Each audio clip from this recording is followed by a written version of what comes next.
d'intervention. Vous connaissez le commission d'intervention? Moi, je le connais. Qu'est-ce que vous avez fait? C'est tombé dedans plusieurs fois. Alléluia. Mais vous ne devez jamais savoir, Emmanuel, que moi, je suis dans les découvertes. Tu vas voir ça où? Quand tu regardes là, tu vas voir les découvertes. Amen. Tu m'appelles, je viens. Tu pars, je pars. Tu me vois me déplacer. Je ne t'ai pas dit que non, je n'ai pas de carte. Je suis venu aujourd'hui, je suis dans le rouge. Mais qui l'a su? Mais je suis là. Est-ce que tu l'as su? Ah, tu n'étais pas avec moi. C'est mes enfants qui savent, papa, le carburant, là, moi, ça, il y a des kilomètres. Ils sont tellement sages, là. Ils contrôlent tout. Vous n'avez pas mis le carburant. On avait mis, c'est fini. C'est pas qu'on n'a pas mis. On avait mis, mais c'est fini. La joie par le Saint-Esprit. La joie que le Saint-Esprit communique va changer ta façon de se comporter. Amen. Tu seras une personne exceptionnelle. Tu seras une personne hors du commun. Les gens vont s'étonner comment tu vis. Ils vont demander, mais toi tu vis comment? Mais dans les conditions où tu es, mais on ne peut pas. Puisqu'on était au Canada, les assistants sociaux disaient que, mais vous là, je ne comprends pas. Ils disaient, vous n'allez pas comprendre. Jusqu'à ce qu'on va sortir d'ici. Amen. Vous n'allez pas comprendre. Amen. Oh, ils ne comprenaient pas, ils ne comprenaient pas. Puisque notre façon de vivre, c'était différent. On n'était pas comme les autres. Et quand on sortait, ils nous regardaient, mais et cela, comme s'ils voyaient déjà le document. Mais c'est la foi. C'est une démonstration des choses. On espère. Amen. On fait la démonstration, non? On marche la tête haute, on rentre. On n'avait ni voiture, on rentrait dans les bus, il connaît. On était dans le tram. Alléluia. Mais quand on est dans le tram, tu attrapes comme ça, quelqu'un qui regarde. C'est là, il va en fait. Il a fait aujourd'hui, là, Amen. Amen. Mais quand on descend dans le bus, il va vers, comment on appelle ça?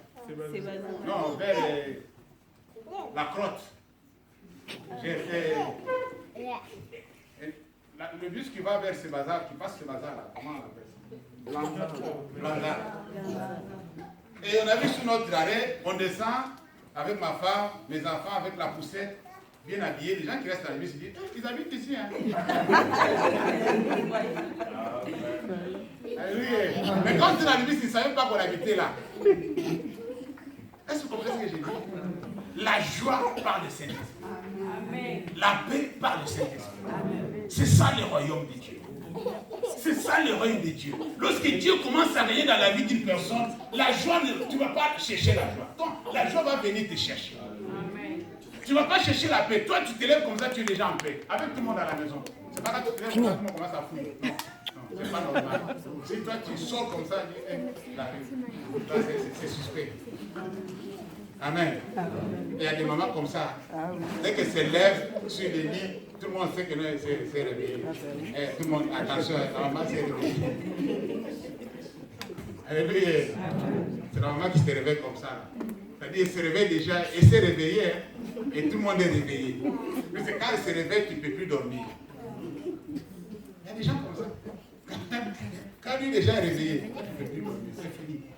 Dans cette maison-là, c'est le tremblement de terre qui est en train de faire. Non, ce n'est pas comme ça que nous devons vivre. Il faut que les gens se sentent à l'aise là où tu es. Les gens se sentent aimés, acceptés. C'est ça le royaume. C'est ça la vie du royaume. Ce n'est pas de manger et de boire. On est préoccupé, comme on avait dit hier, comme Marthe et Marie. Non, tu dis, mais Seigneur, mais tu regardes la fille là comme ça. Elle ne vient pas m'aider. Elle est malade. J'ai pitié de toi. Ça, c'est Jésus qui dit ça. J'ai pitié de toi. Tu es préoccupé, Marthe. Tu te préoccupes de beaucoup de choses. Mais une chose est nécessaire. Marie a changé la bonne parole. Une chose. Peut-être tu te préoccupes de beaucoup de choses. Et tu penses que si moi je suis venu chez toi avec mes disciples, on est là, on discute, on boit de l'eau, on s'en va. C'est un péché. On a dit ça y est. C'est un péché. Pourquoi tu veux seulement que tu prépares, que tu fasses tous ces spectacles? Tu dépenses beaucoup mal. Moi, je n'ai pas besoin de tout ça. Mais je n'ai pas besoin de tout ça, mal. Pourquoi tu te préoccupes? Pourquoi tu es trop dans ça? Cherche une chose. Alléluia. Cherche une chose. Vous savez la chose qu'il avait dit de chercher? C'est tout dans Psaume chapitre 27. Psaume 27, verset 4 à verset 5. C'est ce que beaucoup d'entre nous oublient aujourd'hui. Ils passent au côté. Ils passent loin.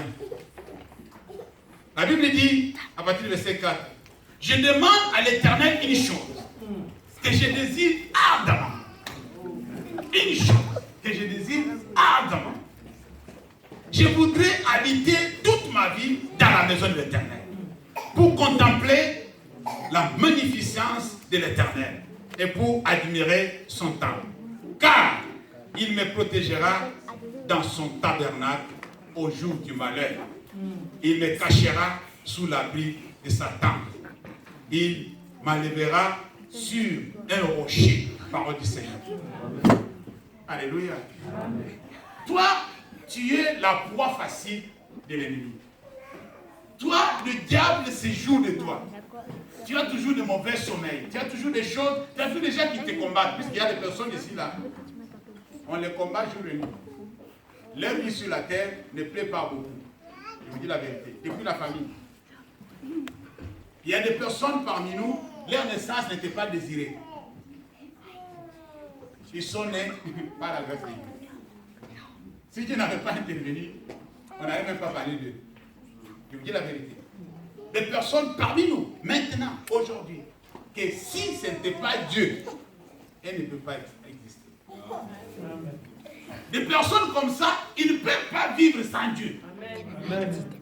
C'est pourquoi lorsque tu as été dans cette situation-là et que tu te trouves dans le Seigneur, dis gloire à Dieu.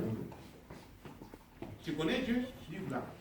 Puisque toi, tu n'étais pas supposé vivre. Tu es combattu de gauche à droite, jour et nuit. Et une personne comme ça, là où il peut trouver le refuge, c'est dans la maison de Dieu.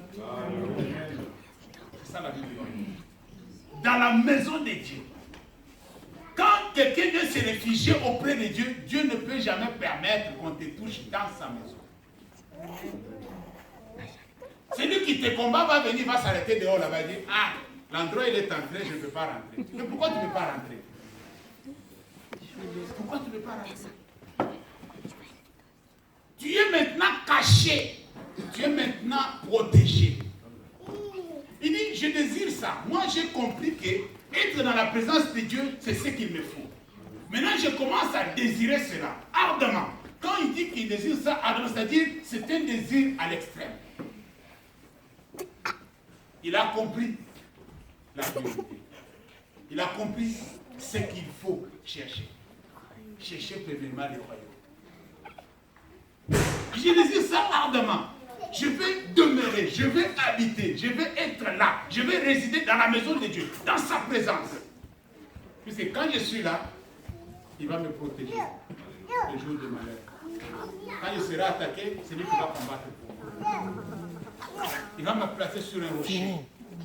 Alléluia. Il va me placer sur un rocher. Ce rocher s'appelle Christ. Si tu ne connais pas. Un jour, Moïse a demandé à Dieu, Seigneur, je vais te voir. Alléluia. Montre-moi ta face. Je vais voir ta face. Dieu dit, Moïse, on va faire un compromis. Alléluia. Je ne vais pas refuser ta demande, mais je vais te répondre d'une autre façon. On va faire ceci. Moi, je vais te prendre. Je vais te placer dans un rocher. Le rocher a un trou. Je te place là-dedans. Je vais prendre ma main, je pose dessus. Et je vais passer. Quand je passe, je vais enlever la main et tu vas voir seulement mon dos. Mais ma face, tu ne verras pas. Alléluia. Amen, chrétien. C'est comme ça. Le rocher, c'était comme ça. Imaginez-vous, tu veux voir un Dieu saint. Jadis, la Bible dit, personne ne peut voir Dieu et vivre. Vous jouez avec Dieu aujourd'hui. Laissez-moi mettre à Paris. Il t'aime à Paris. Dis merci au Seigneur. Comme il t'aime à Paris là, il t'aime. Sinon, dans ton état là, Si tu vois Dieu, tu pars. Tu pars. Puisque Moïse, dans son état de péché, dans son état naturel, il ne peut pas voir le Dieu ça. Il dit non, tu vas voir seulement mon derrière, là. Le dos là. C'est ce que tu vas voir. Mais ma face, tu ne vas pas voir. Moi, je me suis posé la question, mais Moïse allait discuter avec Dieu là-bas. Qu'est-ce que Dieu lui montrait? Les mains, les pieds. Ou bien c'est vrai, il voyait la bouche qui fait comme ça, il ne voit pas le visage. Alléluia. Tout ça, c'est pourquoi? Puisque là où Dieu te place, c'est là où tu es protégé. Là où Dieu te place, c'est là où il faut que tu sois. C'est là où tu vas vivre le royaume. C'est là où tu vas jouir de la vie de Dieu. Cette vie spirituelle que nous sommes en train de parler là, ce n'est pas loin de toi. C'est là où tu es. C'est dans ton cœur. Si tu veux vivre, tu peux vivre. Il faut justement préférer cela. Il faut tout simplement voir les choses comme Dieu le voit. Pour terminer, lisons Colossiens chapitre 3.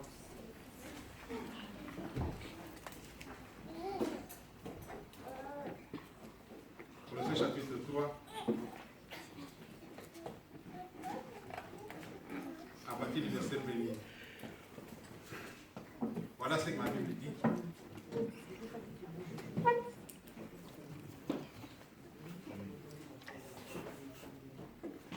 Si donc vous êtes ressuscités avec Christ, cherchez les choses d'en haut, où Christ est assis à la droite de Dieu. Affectionnez-vous aux choses d'en haut et non à celles qui sont sur la terre. Car vous êtes morts et votre vie est cachée avec Christ en Dieu. Quand Christ, votre vie, paraîtra, alors vous apparaîtrez aussi avec lui dans la gloire. Parole du Seigneur. Amen. Si vous êtes ressuscité, si vous êtes né de nouveau, c'est l'histoire qui s'est passée avec dans Jean 3:3 avec Jésus et Nicodème. Amen. Pour vivre le royaume, comme les pharisiens posaient la question, quand est-ce que ton royaume va venir? Le royaume, ça ne va pas frapper le regard. Il dit, pour vivre ce royaume-là, tu ne dois pas être dans le temps où tu es. Tu dois d'abord naître de nouveau. Alléluia. Il a dit à Nicodème, tu dois naître de nouveau pour voir. Quand tu naîtras de nouveau, tu vas voir que moi je suis le roi. Moi je suis le Messie.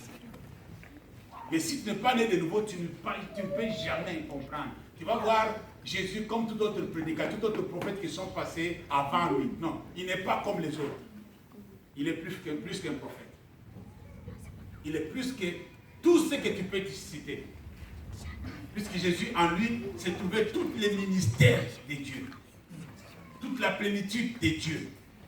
Tout ce que vous, aujourd'hui, vous dites que non, moi, je suis évangéliste, moi, je suis pasteur, moi, je suis prophète, moi, je suis docteur. Mais Jésus avait tout ça en lui. C'est différent. Vous pouvez trouver tout en lui.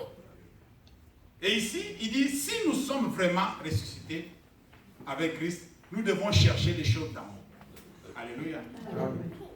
Mais je me suis posé la question de savoir, ces choses sont en haut, moi je suis en bas. Pourquoi je vais les chercher? Est-ce qu'on se comprend? On est en bas, on doit chercher les choses en bas. Alléluia. Et nous sommes en bas, on cherche les choses d'en haut.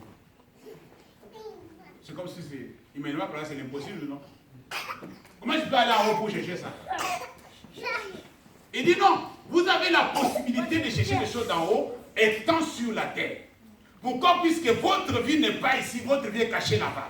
Alors, là où votre vie est, c'est là où votre être doit être. Voilà vos mentalités, vos pensées, vos désirs, vos plaisirs doivent être là-bas. Alléluia. Toi, tu n'es pas ici. Tu es sur la terre, mais tu n'es pas sur la terre. Voilà le problème. Toi, tu peux te voir sur la terre, mais tu n'es pas de ce monde. Tu es d'en haut. Alors, une personne ressuscitée avec Christ, Christ n'est plus dans ce monde. Tu es ressuscité avec Christ. Christ est où? Là-bas. Alléluia. Amen. Les jours où Jésus est ressuscité, la Bible dit que non, les gens ont vu des morts sur les routes de Jérusalem. Alléluia. Mais à la fin, ils ont dit, on ne sait pas là où ces gens sont partis. Ils sont allés avec lui. Ils sont partis. Ils sont ressuscités avec Christ, non? Mais ils vont être avec qui? Avec Christ. Mais si toi aussi tu es ressuscité avec Christ, ta vie doit être là. Tu dois te focaliser sur les choses d'en haut. Ce n'est pas quelque chose qu'il faut voir comme si, oh non, on a toujours dit ça. Bon, tu sais, c'est pas facile, hein, tu sais, nous sommes encore sur la terre. Dieu seul sait. Dieu sait que tu es sur la terre, mais tes pensées doivent être là. Pas ici. Tes privilèges doivent être là. Pas ici. Tes intérêts doivent être là. Pas ici. C'est pourquoi Jésus, dans Matthieu chapitre 6, il a dit que, vous savez, si vous faites des trésors sur la terre, vous allez rester sur la terre. Commencez à faire des trésors là. Puisque là où il y a ton trésor, là aussi sera ton cœur. Alléluia. Il y a des gens parmi nous. Comme on a déjà des applications qui font voir ce que tu as sur ton compte. Chaque fois, il sait déjà de matin que c'était autant. À midi, il ouvre encore l'application. Ah ouais, c'est mon argent est là. Amen. Là où ton argent, là où c'est ton cœur. Si tu apprends que cette banque-là est tombée en faillite, tu commences à pleurer à la maison. Tu vois à la télé, on a écrit oh, la caisse d'épargne, la société générale. Ah Seigneur, pourquoi? Mais on dit, mais qu'est-ce qu'il y a à faire avec la caisse d'épargne? Qu'est-ce qu'il y a à faire avec elle? Mais c'est là où. Alléluia. C'est là. Tu cours, tu vas à la banque, le guichet, tu vois l'ordinateur dit que non, hors service. Eh, je savais. Je savais, je suis foutu. Je n'ai rien avec moi. Maintenant, c'est hors service. Je vais demander, la banque est fermée et le bancomat est hors service. Quand tu ne passes pas. Alléluia. Tu vas chez les autres, même à la poste, on dit que cette carte n'est pas traitée ici. Aïe, Seigneur, qu'est-ce que j'ai fait au monde? Pourquoi seulement ma banque là va tomber à faillite? Puisque là où il y a ton trésor, là aussi sera ton cœur. Ici, nous demande de pouvoir chercher les choses d'en haut. Les choses d'en haut ne sont pas en haut. Voilà ce que je vais vous dire. Les choses d'en haut, Jésus les a rapprochées ici en bas. Le royaume. Alléluia. Là, au milieu de nous, tu peux vivre sur la terre, tu vis la vie du ciel. Toi, tu es sur la terre, tu vis comme quelqu'un qui vit au ciel. C'est-à-dire, au ciel, il y a quelque chose qui se fait qui ne se faisait pas sur la terre avant que Jésus vienne. Jésus a dit à ses disciples, dites à Dieu, lorsque vous priez, que ton règne vienne, que ta volonté soit faite sur la terre comme c'était là-bas, la volonté de Dieu est faite. Mais ici, la volonté de Dieu n'était pas faite. Mais maintenant, lorsque nous avons prié, lorsque les prières sont allées à Dieu, Dieu a permis que maintenant, sa volonté soit faite sur la terre comme au ciel. C'est-à-dire, nous ici, nous pouvons faire ce qui s'est fait au ciel. Ensemble avec le Saint, ensemble avec les anges. On l'adore, vrai ou faux? On ne va pas aller loin. Toi, tu l'adores pas, Tony? Oh Seigneur, je t'adore. Au ciel, on l'adore. Au ciel, on l'adore. Je te loue. Là-bas aussi, on les loue. Alléluia. Qu'est-ce que les 24 vieillards font? Nous avons des indices qui nous montrent que ce que nous faisons sur la terre, ça se fait au ciel. L'image du tabernacle est réalisée. Alléluia. Est-ce que nous sommes ensemble? Le problème maintenant est que nous devons changer notre boussole. Nous devons chercher les choses d'en haut, là où Christ est. La Bible complète pour dire, car vous êtes morts. Alléluia. Et votre vie est cachée en qui? En Christ, en Dieu. Quand Christ, votre vie, paraîtra, alors vous apparaîtrez aussi avec lui dans la gloire. Pour terminer, pour comprendre cette phrase, prenez l'image de l'histoire que Jésus avait racontée à ses disciples par rapport à Lazare et Abraham. Alléluia. Cet homme pauvre, malade, venait mendier, chercher à manger chez un riche. Et ce riche n'a jamais identifié cette personne comme étant un enfant du royaume. Il ne l'a jamais considéré comme quelqu'un d'important. Et les choses qui tombaient, les choses qu'il faut donner aux chiens, c'est ce que le pauvre ramassait. La Bible dit, c'est Jésus qui dit que non, un jour, le riche mourra. Et Lazare aussi mourra. Alléluia. Et lorsqu'ils sont allés de l'autre côté, là où tu ne sais pas encore, puisque tu n'es pas encore parti, qui est déjà parti et revenu? Il y a des humains qui sont partis déjà revenus. Le dernier en date, c'était en Afrique du Sud. C'est dit que Lukao avait reçu. Comment tu dis c'est pas vrai? Amen. Alors de l'autre côté, ils se sont trouvés. La Bible dit, Jésus nous a fait voir quelque chose de très important. Il dit, là où ils sont, tu peux le voir. Là où nous sommes, ils peuvent nous voir aussi. Alors, le riche a aperçu de loin que non, le gars là, c'est Lazare. Il dit, Lazare. C'est que là, tu m'appelles de l'autre côté. Oh non, viens, mon pote. Je te connaissais non, quand on était sur la terre. C'est toi qui venais manger chez moi. Et Lazare était entre le bras dans les entrailles d'Abraham. Il était vraiment un VIP. Alléluia. Son vrai image a été vue. Sa nature propre a été manifestée lorsqu'il était entre les mains d'Abraham.